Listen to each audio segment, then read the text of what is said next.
Olá, muito bom dia a todos. Esse é o nosso encontro todos os domingos de manhã da série Compreendendo o que é o Espiritismo.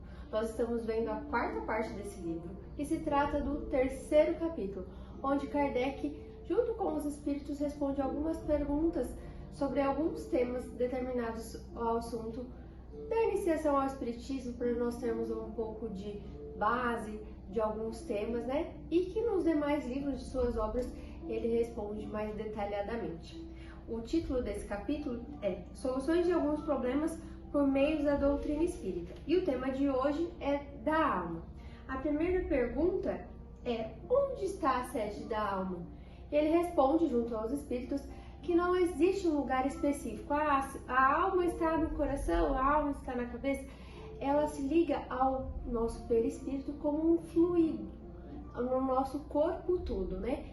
Então ele dá como exemplo que imagine dois corpos iguais que se fundiram e quando estão encarnados estão juntos e que no desencarne, né, um venha a se desfazer, né, se decompor, que é o corpo, e a alma mantém-se, sobrevive, né, ela se mantém. Então não tem como dizer que a alma está em uma parte, ela junto com o perispírito, ela está junto no corpo, não tem como dividir, né, ali na existência e falar: olha, a alma minha é aqui, ó, no coração, a minha alma é minha mão, tá? Então ele explica dessa maneira para nós, não tem como localizar a alma dentro do nosso corpo.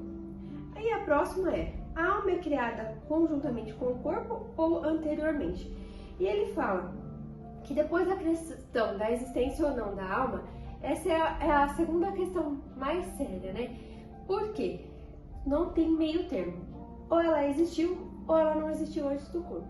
E ele explica que se acredita na pré-existência da alma, né? Explica um monte de coisas que precisam ser aí esclarecidas, né? E quando acredita que a alma não existe, né? Que não existia antes do corpo, a gente acaba aí tropeçando em várias questões e não consegue esclarecer determinados dogmas que já vêm trazidos da igreja, né?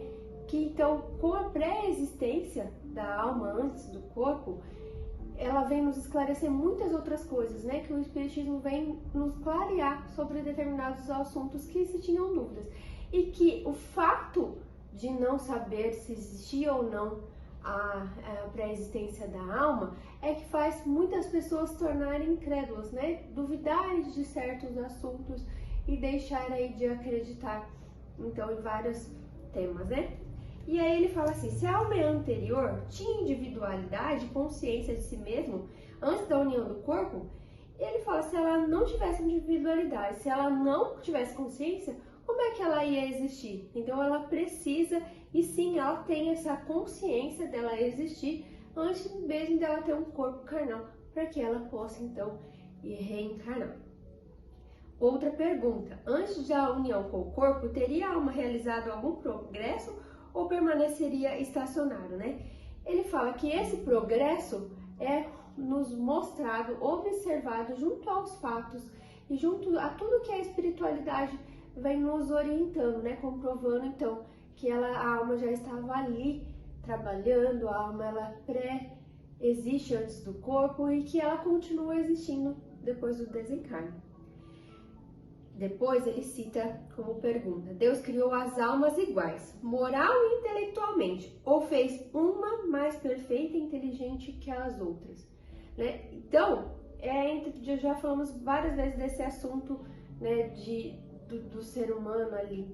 Mas voltando, Deus, né, na sua benevolência, na sua justiça, se ele criasse e falasse assim: não, eu vou fazer a Daiane assim, assim, assado, a fulana assim, assim, assado, porque eu quero, né? Onde estaria a bondade, né? Onde estaria a justiça divina, né? De dar a mesma condição para todos e cada um ir se melhorando, né? Então, por que teríamos que sofrer tanto para alcançar a felicidade e outros ganhar tudo de mão beijada, né? Então, ele criou todos do mesmo jeito. E aí, de acordo com o seu decorrer, adquirindo conhecimento, experiência da sua vontade, do livre-arbítrio, cada um vai evoluindo da medida que ele vai aprendendo com a situação. Então, por isso que é individual, cada um vai tendo sua evolução de acordo com o seu livre-arbítrio. Se as almas são criadas iguais, como se explica a diversidade de aptidões e predisposições naturais que existem entre os homens e da Terra? Ele fala que essa diversidade, né, existe. Os espíritos eles já vão aprendendo antes da união com o corpo, então eles vão criando aptidões de acordo com o seu desenvolvimento.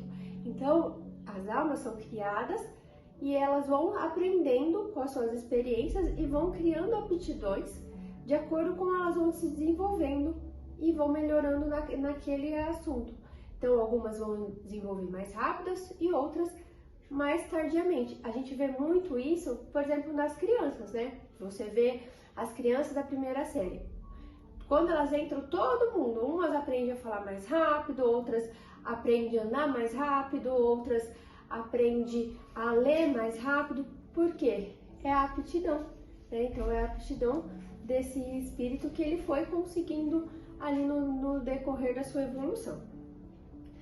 Qual é o estado da alma em sua origem? Ele então explica, né, que elas são criadas simples e ignorantes, sem cultura, sem conhecimento de bem, de mal, e elas cada uma vão se desenvolvendo conforme vão aprendendo. Então ele dá como exemplo que é como as crianças na infância. As almas são criadas todas iguais. Então, quando o Criador nos criou as almas, né, ele cria todas ignorantes, sem tendência para o bem, sem tendência para o mal. E conforme elas vão aprendendo, vão tendo conhecimento, elas vão adquirindo ali as suas tendências, as suas fraquezas, o seu desenvolvimento, né, como na pergunta anterior. Então elas vão desenvolvendo moral e intelectualmente de acordo com o seu aprendizado. E o seu livre-arbítrio é apresentado para todas da mesma forma. E aí, de acordo com o livre-arbítrio, elas vão trilhando o seu caminho. E a última pergunta desse assunto: a alma realiza esse progresso anterior no seu estado propriamente dito ou precede de existências corporais? E ele fala que além do que os espíritos nos ensinam a esse respeito, né, as almas elas vêm vindo cumprindo as suas provas e desenvolvendo a sua parte moral e intelectual de existências anteriores, de várias existências, né, corporais que essa alma foi tendo. Algumas mais resistentes, outras menos, algumas foram desenvolvendo mais rápido, outras menos, porque nós temos sempre o livre-arbítrio, né? Desde quando nós fomos criados como alma. Então isso nos mostra que todos nós temos as mesmas oportunidades. Então se a gente quer progredir, se a gente quer melhorar, a gente tem sempre a oportunidade de escolha do sim e do não. Então, todo dia que a gente acorda, a gente tem a opção de ficar lá na cama, procrastinando a nossa vida, de não querer levantar, de não querer trabalhar. Mas isso vai ter consequência. Ou a gente levantar, agradecer o dia que a gente tem e buscar o nosso melhoramento, de trabalhar, fazer o nosso melhor. A gente sempre vai ter, né, ali as opções do bem e do mal, do sim e do não. E isso vai do que? Do nosso livre-arbítrio, da gente querer ou não progredir. E aí a alma ela vai tendo, com isso, passando de fase. Eu estava justamente antes de ler esse texto para finalizar o nosso vídeo pensando sobre isso, devido a uma situação que aconteceu. E eu pensei assim, eu falei, nossa, a nossa vida é como se fosse um videogame, né? A gente, um jogo ali. A gente tá sempre para passar de fase, né? De melhoramento. Então a gente tem as provas, como também tem ali no videogame, e a gente vai cumprindo as provas para a gente passar para a nossa próxima fase. E hoje a gente está numa fase. Qual fase, né? Se está na fase 2, 3, 4, 5, está na primeira, né? A gente não sabe qual que é o nosso estágio nessa vida, né?